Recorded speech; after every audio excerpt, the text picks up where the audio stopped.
bonjour à tous et merci de nous retrouver pour ce premier numéro de la revue des Unes de cette semaine.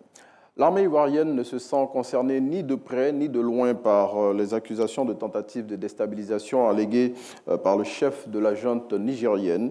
C'est la réponse ferme apportée par le général Lassina Doumbia au propos du général Tiani dans une interview qu'il a accordée à la télévision d'État nigérienne. Interview qui a été largement diffusée sur les réseaux sociaux. Selon le chef d'état-major de l'armée ivoirienne qui est cité par Fraternité Matin, ces propos sont totalement infondés et dénués de preuves. 2024 aura été une année de consécration pour la Côte d'Ivoire au niveau footballistique grâce à la 3e médaille continentale glanée par les éléphants lors de la CAN que nous avons accueillie.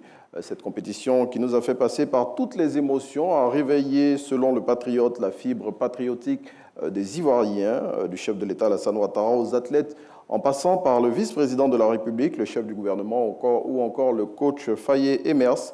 Le confrère met en avant les acteurs principaux de ce sacre tout en soulignant la mobilisation extraordinaire du peuple ivoirien. 2024 aura également été l'année des opportunités pour la jeunesse ivoirienne. Le quotidien L'Avenir met en avant dans son numéro de ce jour toutes les initiatives mises en place par le gouvernement ivoirien pour permettre aux jeunes de bénéficier de l'embellie économique du pays. Et puis, si rien n'est fait, la lagune ébriée pourrait disparaître. C'est le cri d'alarme du directeur du Centre ivoirien anti-pollution. Selon professeur Bernard Ossé-Yapo, qui a accordé une interview au quotidien Le Sursaut dans le dernier volet de l'enquête qu'il consacre au sujet, la lagune ébriée a perdu près de 34,5% de sa superficie. Et pour le directeur du CIAPOL, la seule solution pour mettre fin à cette situation, c'est de sanctionner durement les pollueurs. On s'arrête ici pour ce numéro de la revue des Unes.